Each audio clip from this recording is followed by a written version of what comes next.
반갑습니다. ESF 부산지구 여러분, 21년도 봄학기 경건올림픽 3주차 강의를 맡은 박지원 간사입니다. 이번 강의는 청부론과 청빈론, 무엇이 하나님의 뜻인가 라는 제목으로 부유와 가난 중에 무엇이 하나님의 뜻인지 함께 고민하는 시간 가져보려 합니다. 현대사회를 살아가는 우리에게 있어서 돈이란 강히 삶의 필수 요소라고 해도 과언이 아닙니다. 우리는 이전에 스스로 생산하여 스스로 소비하던 자급자족의 시대를 훨씬 지나서 이제는 자본가, 노동자, 국가, 시장 등의 다양한 요소가 영향을 미치는 복합적인 경제사회 구조 속에 놓여 있습니다. 우리의 오늘은 돈의 획득과 소비가 매우 당연한 시점인 것입니다. 그러므로 우리 그리스도인들은 세상의 빛과 소금으로서 또 그리스도의 편지와 향기로서 이 돈을 어떻게 바라보고 사용할 것인가 고민하지 않을 수 없습니다. 그러나 이 돈은 우리 삶의 기본적인 생존을 유지하는 수준 이상으로 많은 유익과 병폐를 함께 만들어냅니다. 때론 지나치게 많이 소유한 부가 개인과 사회를 피폐하게 만들고 또 다른 한편으로는 지나치게 결핍된 부가 개인과 사회를 피폐하게 만들기도 합니다. 그렇다면 과연 개인과 사회를 피폐화시키지 않는 정도의 적정한 부는 어느 정도일까요? 그 부는 어떤 방법을 통해 얻은 것이어야 하며 어떻게 사용되어야 할까요? 이번 강의는 이상원 박사님의 저서 기독교윤리학 중에서 제6장 청부론과 청민론의 내용의 전반으로 본론에서는 크게 두 챕터를 살펴볼 예정입니다. 챕터 1 청부론은 김동호 목사님의 저서 깨끗한 부자를, 챕터 2 청빈론은 김영봉 목사님의 저서 바늘귀를 통과한 부자의 내용을 분석하며 해설하는 방식으로 나누도록 하겠습니다. 1장 청부론입니다. 청부론은 높은 뜻 숭인교회 전 담임 목사님이신 김동호 목사님에 의해서 표면화되었습니다. 그분은 자신의 저서 깨끗한 부자 머릿말에 자신의 글이 청빈론에 대한 비판서임을 명확히 하시면서 자신이 책을 쓴 목적, 나아가 자신이 고수하고 있는 입장이 물질적으로 부유한 것, 즉 청부가 기독교의 궁극적인 목적임을 제시하는 데 있음을 분명히 밝힙니다. 김동호 목사님이 말하는 청부란 무엇인가 하면 그리스도인들이 하나님의 방식과 법대로 살았을 때 하나님께서 그에 대한 은혜와 상급으로 부를 주시는데 이 부가 곧 청부라는 것입니다. 또한 그 하나님의 방식과 법대로 획득한 부는 정당한 방법으로 벌어들인 돈이어야 한다고 말합니다.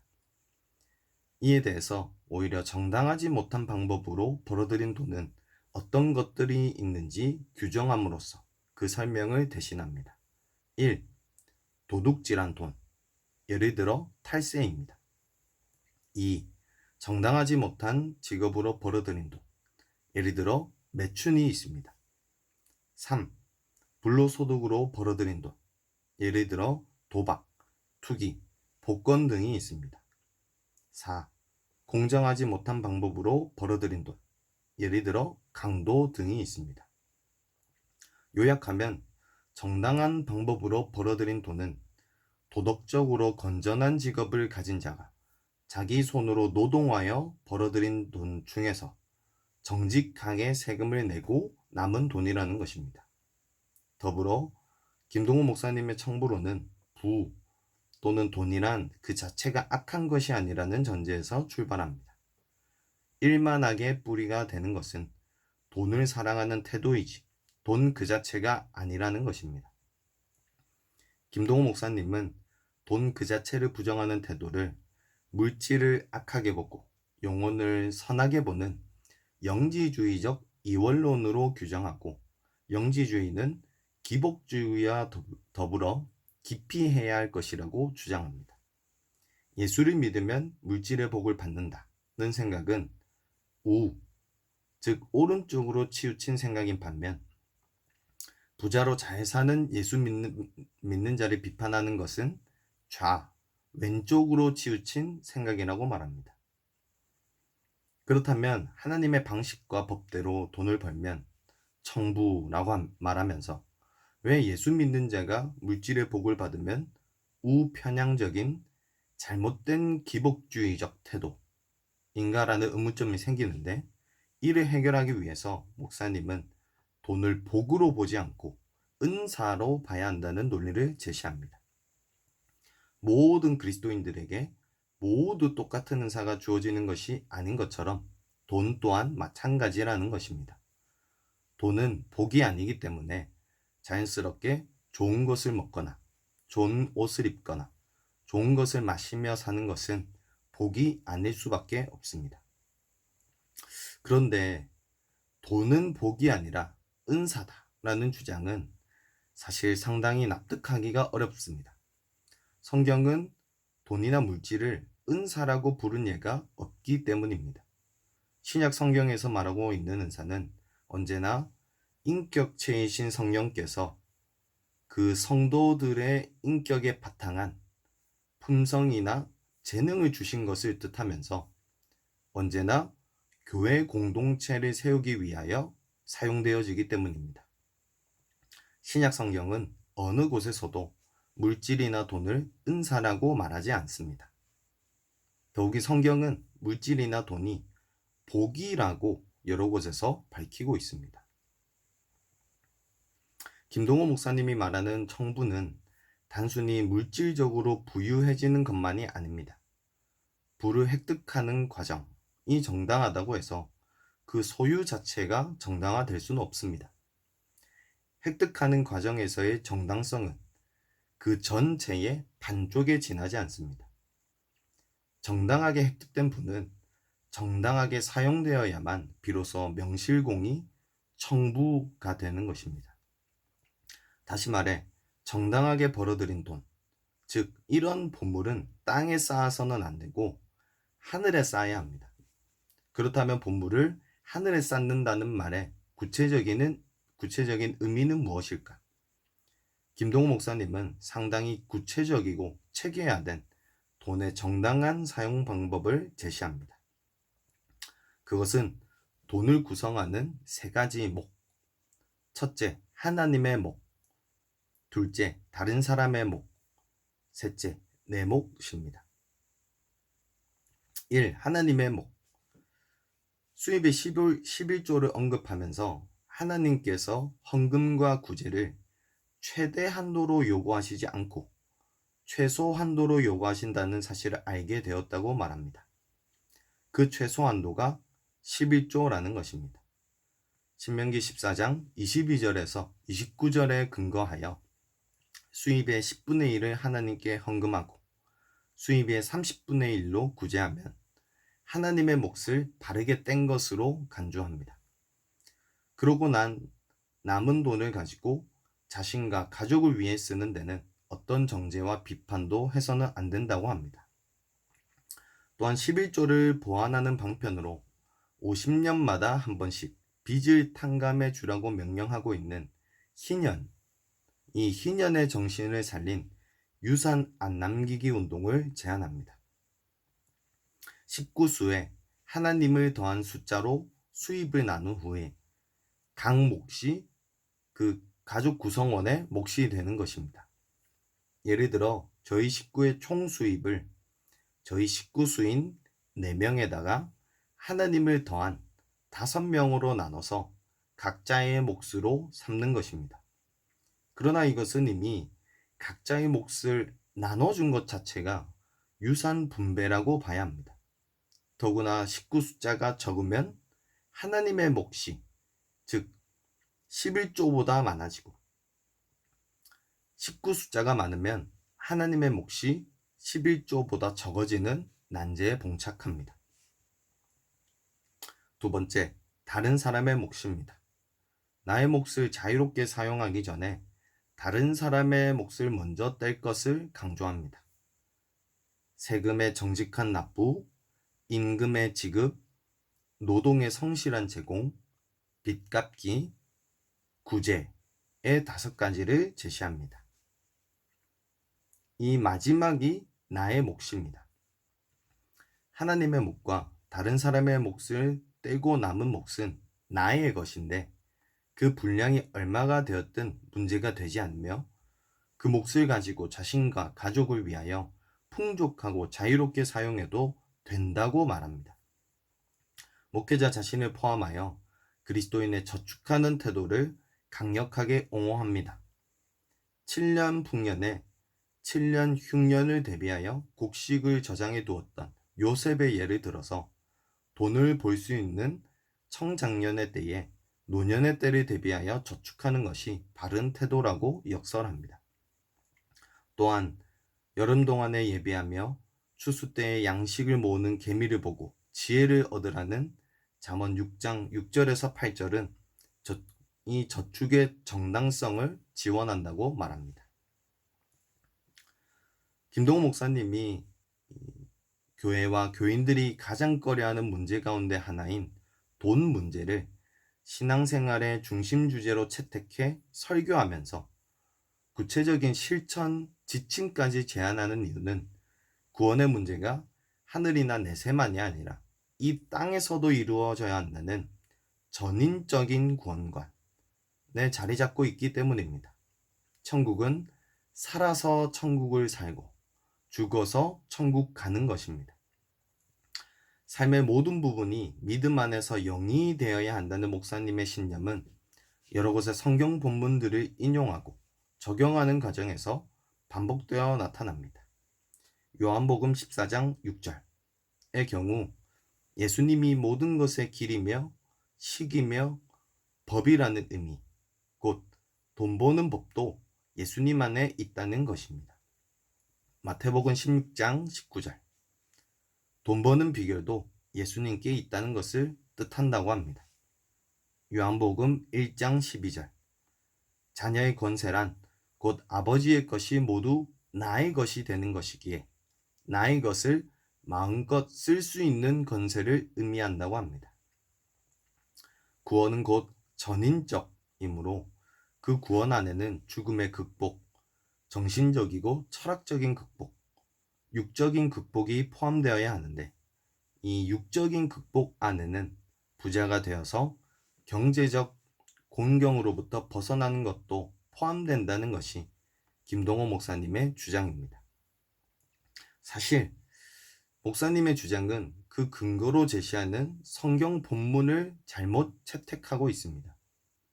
목사님이 인용한 본문들은 모두 믿지 않던 사람이 믿음을 통해 예수님을 구주로 영접할 때 하나님의 자녀로 거듭난다는 진리를 말하고 있을 뿐 돈 버는 방법이나 천부가 하나님의 뜻이다 와 관련된 본문은 전혀 아닙니다.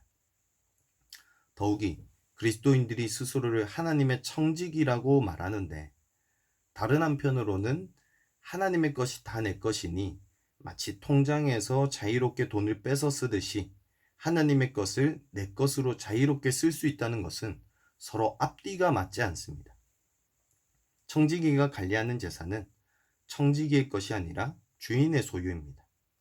청지기는 주인의 소유를 잘 관리하는 자기 본분에 충실하고 주인이 그 청지기의 수고에 따라 보상하는 것입니다. 따라서 하나님의 청지기임을 말하면서 하나님의 것이 내 것이니까 내 맘대로 쓸 수 있다 라고 말하는 것은 그 문장 자체로도 모순이며 성경적으로도 올바르지 않습니다. 김동호 목사님의 청부론은 일종의 청부 유토피아니즘이라고 말할 수 있는 단계까지 나아갑니다. 유토피아니즘이란 죄로 말미암아 부패되어 왜곡된 인간과 사회 현실을 고려하지 않고 현실 속에서 인간의 힘과 지혜로 어떤 이상을 실현할 수 있다고 믿는 신념 체계를 말합니다.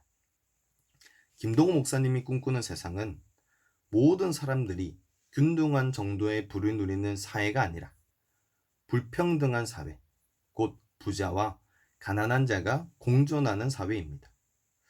왜 부자와 가난한 자가 공존하는 이 불평등한 사회가 이상적인 사회인가? 라는 질문에 부자와 가난한 자 사이에 생명의 흐름이 있기 때문이라고 답합니다. 이 흐름에는 중요한 원칙이 있는데 물이 높은 곳에서 낮은 곳으로 흐르며 바람이 강한 곳에서 약한 곳으로 불듯이 생명이 높은 곳에서 낮은 곳으로 또 강한 곳에서 약한 곳으로 흐른다는 것입니다. 하나님의 원칙은 강한 자가 약한 자를 돕고 섬기는 것이라고 말합니다. 그러나 이 유토피아니즘은 현실에서 이룰 수 없습니다. 현실이 될 수 없기에 유토피아, 낙원인 것입니다. 사람들은 이런 이룰 수 없는 이상을 현실 속에서 자기 힘으로 이루려고 할 때면 필연적으로 강박관념을 갖게 됩니다. 불가능한 것을 이루려는 헛된 시도가 일종의 결벽증 또는 완벽주의를 야기합니다. 또 그 이상주의적 목적을 이룩하기 위하여 수단과 방법을 가리지 않게 됩니다. 공상적 사회주의를 실현하려다 도리어 잔인한 사륙이 뒤따랐던 프랑스 혁명이나 마르크스주의를 시도하다가 어마어마한 인명살상을 낳았던 공산주의에서 우리는 이 유토피아니즘의 비극을 볼 수 있습니다. 다음은 챕터 2, 청빈론입니다. 청빈론은 와싱턴 사김의 교회에서 사역하고 계시는 김영복 목사님의 글들을 통하여 표현되었습니다. 김영복 목사님은 자신의 저서 바늘길을 통과한 부자에 시작하는 말에서 자신의 본설을 통해 청부론은 하나님의 뜻과 맞지 않다. 즉, 깨끗한 부자가 되는 것에 삶의 목표를 두는 것은 부유한 삶이 아닌 거룩한 삶으로 부르신 기독교의 소명관과 조화될 수 없음을 논증하고자 함이라고 밝히고 있습니다. 김영복 목사님의 논지는 청부론의 돈에 관한 해석을 비판하는 것으로부터 시작됩니다. 김영복 목사님은 돈 그 자체가 곧 악한 권세라는 범신론적이고 금욕주의적인 해석을 중심으로 논증을 전개합니다. 예수님이 돈에 인격적인 힘을 부여하셨다. 또 돈은 단순히 중립적인 교환의 수단이 아니라 그 자체가 생명을 지니고 있는 권세들이다. 라는 해석을 원용하면서 예수님께서 돈을 맘몬이라고 부르신 것은 돈은 그냥 돈이다가 아니고 돈은 영적인 세력이다 라는 것을 뜻한다고 해석합니다. 그러나 문제가 된 이 마태복음 6장 24절로부터 돈 그 자체가 이미 영적인 세력이다라는 신격화되고 인격화된 개념을 끌어낼 수 있는지는 의문이 듭니다. 예수님이 말씀하신 재물은 돈 그 자체를 가리킨다기보다는 상당한 액수가 축적되어 있는 재화의 상태를 가리키는 것으로 보는 게 문맥상 자연스럽기 때문입니다. 주인이 될 만한 것은 돈 그 자체라기보다 다른 사람들로부터 질투를 일으킬 만큼의 축적된 양의 재화입니다. 예수님이 말씀하신 재화는 이미 인간의 탐욕이 개입된 상태의 재화를 뜻하는 것이고, 다시 말해 재화에 대한 인간의 탐욕 그 자체라고 할 수 있습니다.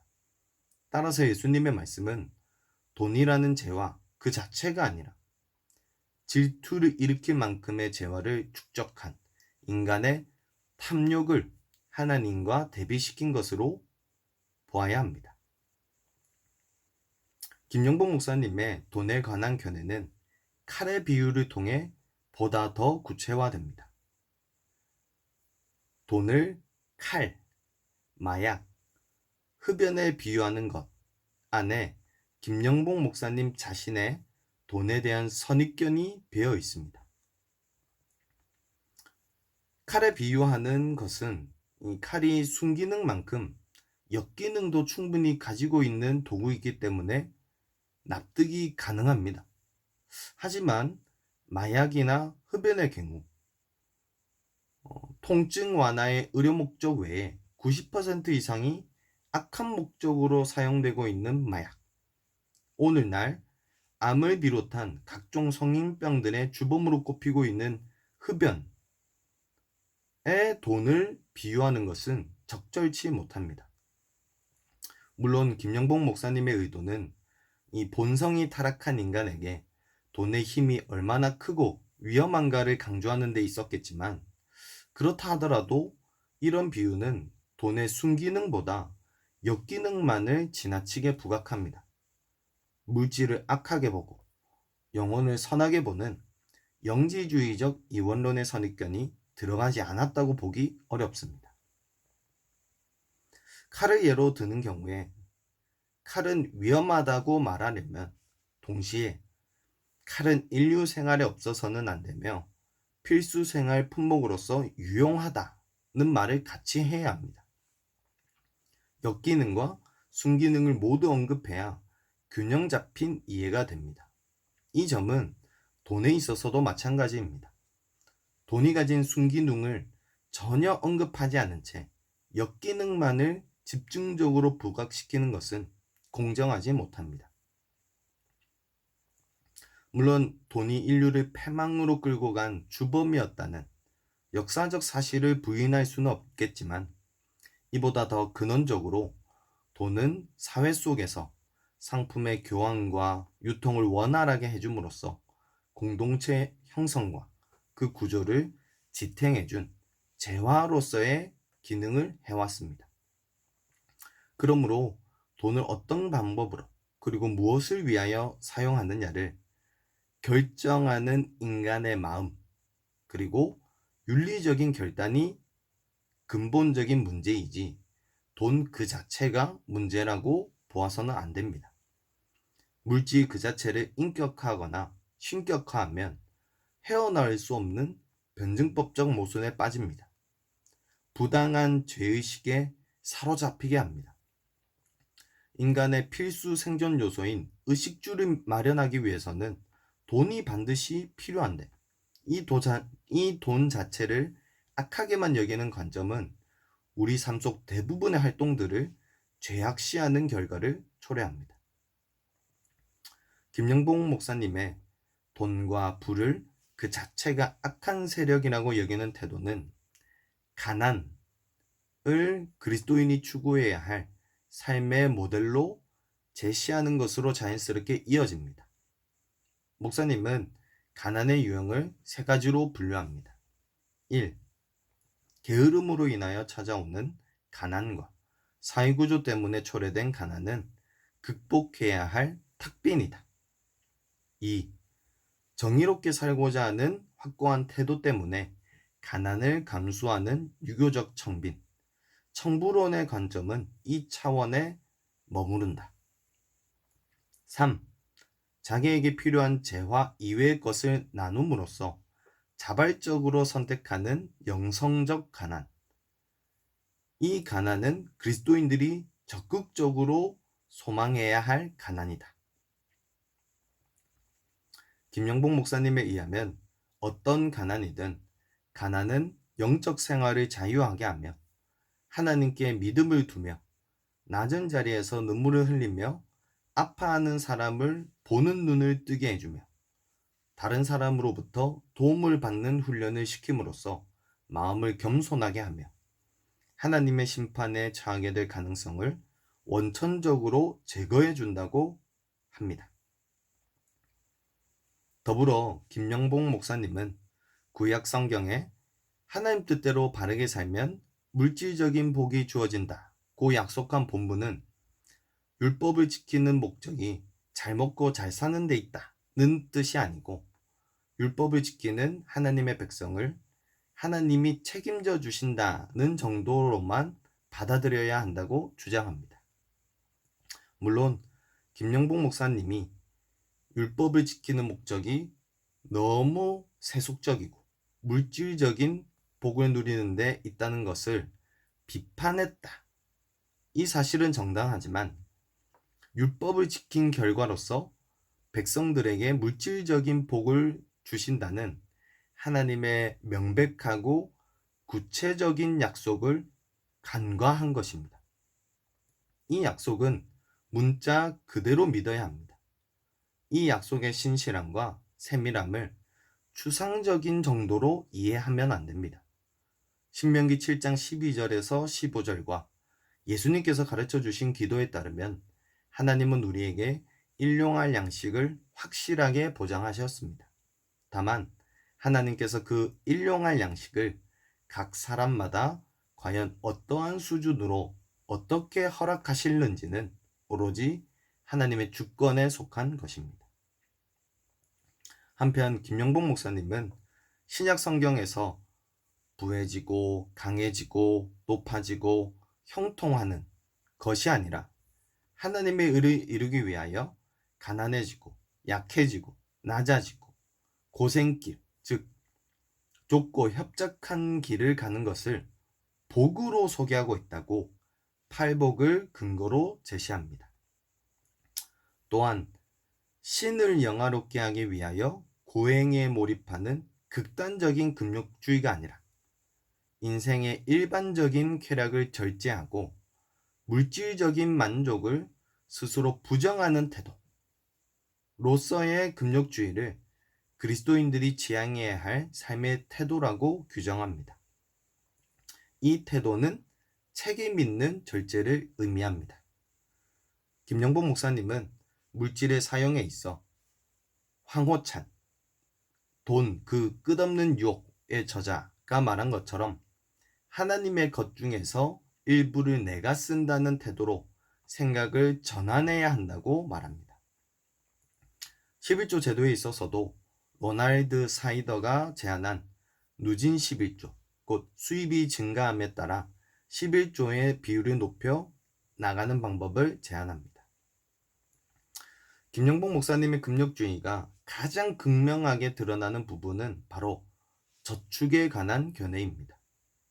그리스도인들은 일체의 저축 없이 하나님이 나의 필요한 모든 것을 공급해 주신다는 믿음 안에서 살아야 하지만 인간의 연약성, 이기심, 미래에 대한 불확실성이 현존하는 이 사회 속에서 규모 있는 경제 생활을 영위하게 하기 위해서는 저축이 어느 정도 필요악이라고 말합니다.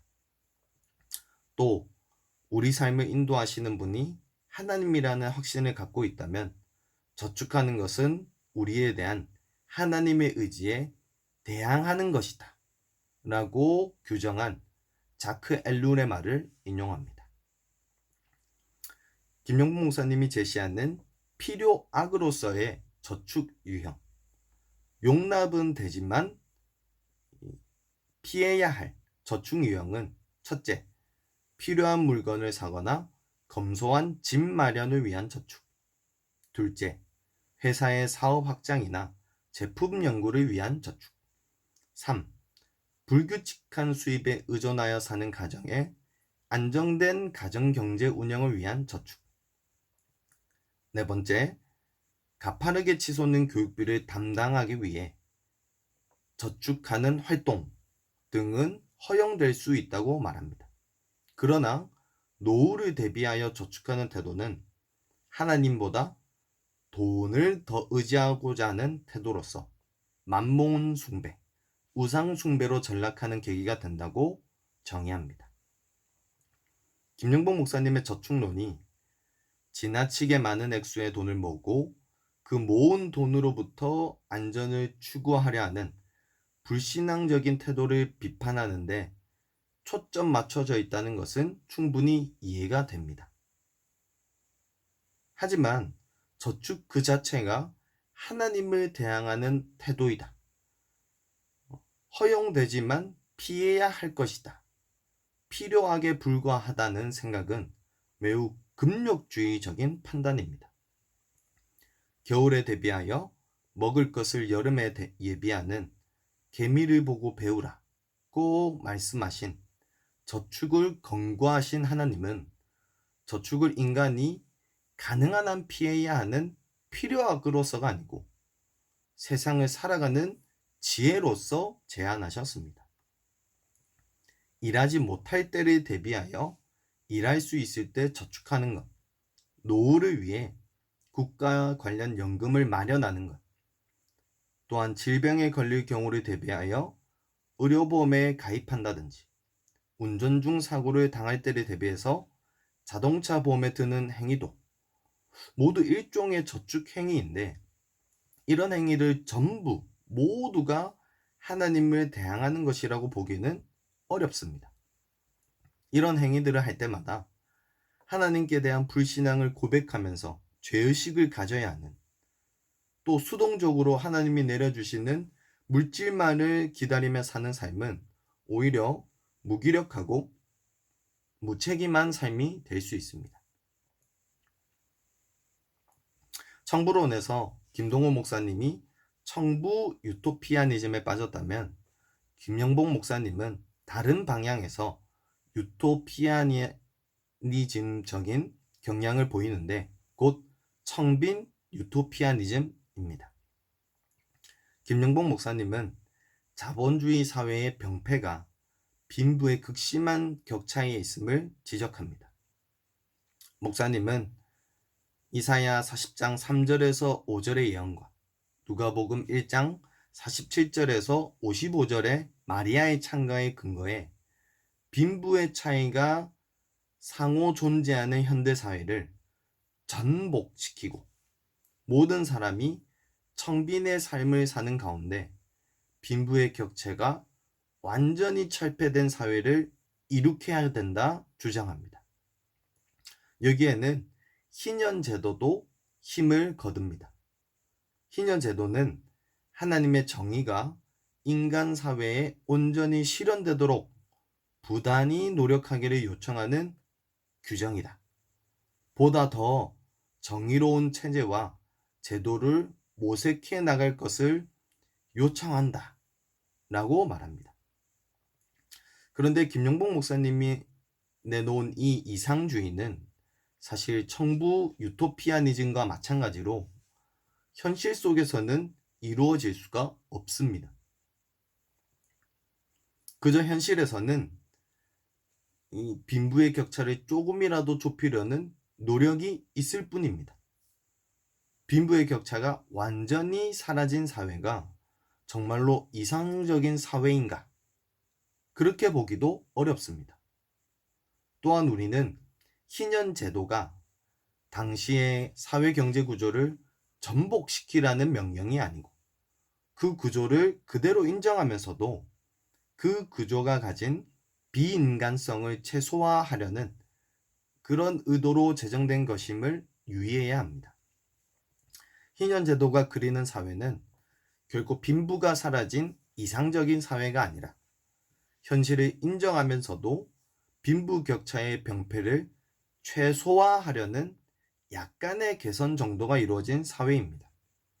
희년 제도는 땅 위에 다른 어떤 이상적인 사회를 이룰 것을 요청하지 않습니다. 이상주의적인 이데올로기의 실현을 독려하지 않습니다. 오늘 우리는 청부론과 청빈론에 대해 간략하게 살펴보았습니다. 원래 책의 내용은 놀라지 마십시오. 오늘 제가 강의한 내용의 약 2배입니다. 놀라셨죠? 우리는 오늘 청부론과 청빈론을 각각 살펴보면서 그 둘을 서로 비교해 봤지만 사실 우리에게 주어진 질문은 사실 이것입니다. 우리가 삶을 통해 매 순간 되뇌어야 할 질문은 부자가 되는 것이 하나님의 뜻인가? 가난한 것이 하나님의 뜻인가?가 아닙니다. 우리의 질문은 이것입니다. 우리 각자의 살아가는 현재의 삶에서 하나님께서 주신 돈을 어떻게 바라보고, 어떻게 벌고, 어떻게 관리하고, 어떻게 사용할 것인가입니다. 우리 개혁주의의 전통은 물질 그 자체는 악한 것이 아니고 하나님이 주신 선물로 간주합니다.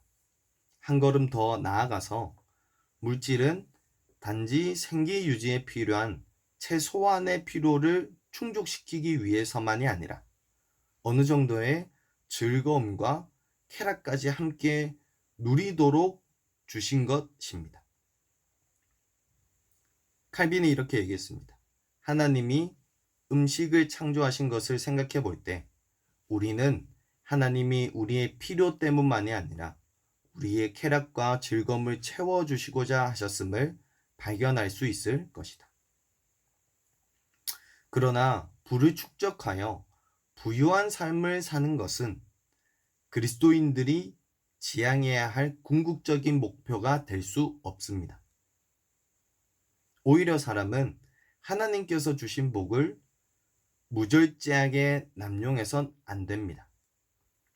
하나님은 자기 백성을 선한 청지기로서 부르셨기 때문에 선한 청지기 된 우리는 하나님께서 맡기신 것들을 잘 가꾸고 올바르게 다루어야 합니다. 그리스도인의 삶의 목표는 자기 자신이 부를 향유하는 것에만 있는 것이 아니라 주어진 그 모든 것으로 하나님께 영광을 돌리는 데 있기 때문입니다. 또한 하나님의 복을 필요 수준에만 묶어두는 것도 지나친 금욕주의적인 태도입니다. 돈 그 자체를 혐오하며 돈을 관리하고 사용하는 것조차 죄악시하는 것은 오히려 건전하고 아름다운 문화와 예술 등을 사치와 향락으로 오해하여 죄로 여길 위험이 있습니다. 하나님께서 주신 선물을 바르게 누리지 못하는 것은 오히려 하나님의 은혜를 거부하는 교만일 수도 있습니다.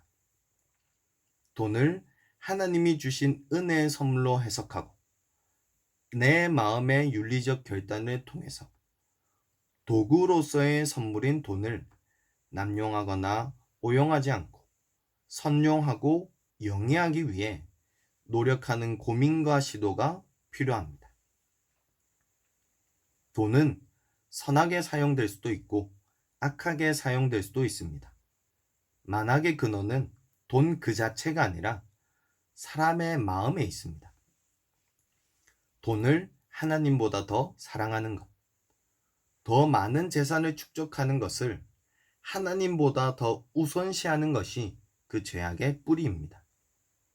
예수님께서는 마가복음 7장 18절에서 23절에서 씻지 않은 손으로 음식을 먹는 제자들을 보고 장로들의 유전을 어긴 행동이라고 정죄하는 바리새인들과 서기관들에게 악의 좌소는 물질에 있지 않고 인간의 마음에 있다 선포하셨습니다. 바울도 악은 인간의 마음으로부터 나오는 것이라 선언합니다. 야고보도 같은 내용을 피력합니다. 빈부 또한 마찬가지입니다. 빈부 또한 어떤 절대적 기준에 의하여 무조건적으로 규정되는 것이 아닙니다. 대기업 회장은 부유하고 백수인 나는 가난하다 라는 결론은 철저히 상대적인 비교에 의한 것입니다.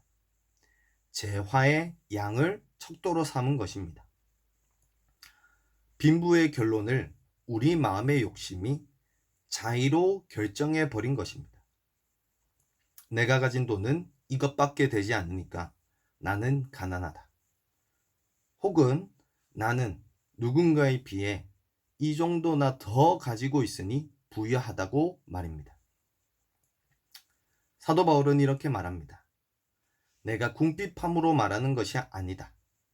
어떠한 형편에든지 나는 자족하기를 배웠노니 나는 비천에 처할 줄도 알고 풍부에 처할 줄도 알아서 모든 일, 곧 배부름과 배고픔과 풍부와 궁핍에도 처할 줄 아는 일체의 비결을 배웠다.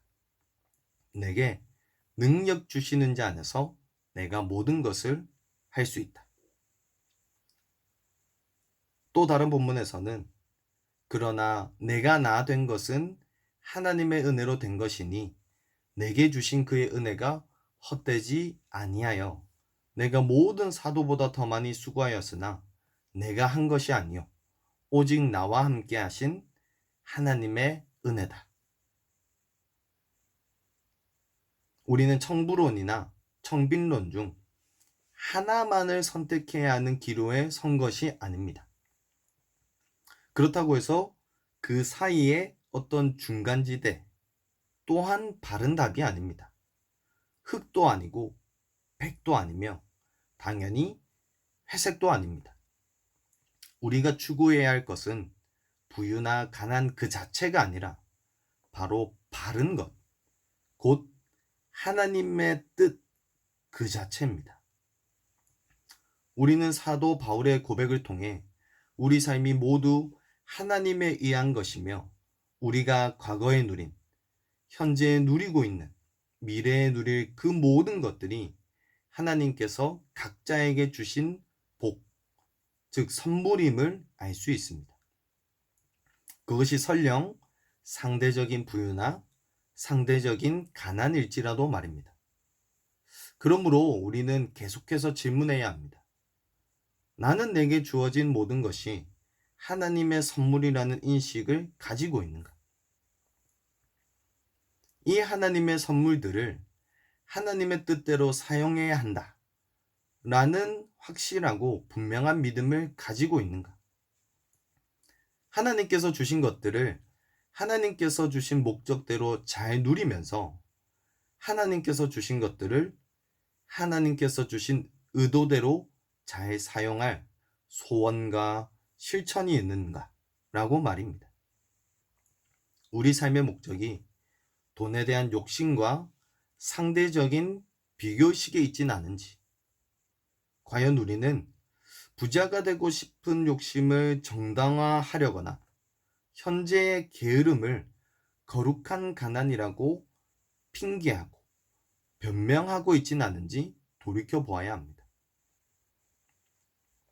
성경적으로 영적인 부여와 가난은 돈의 부여와 가난과 반드시 정비례하진 않습니다.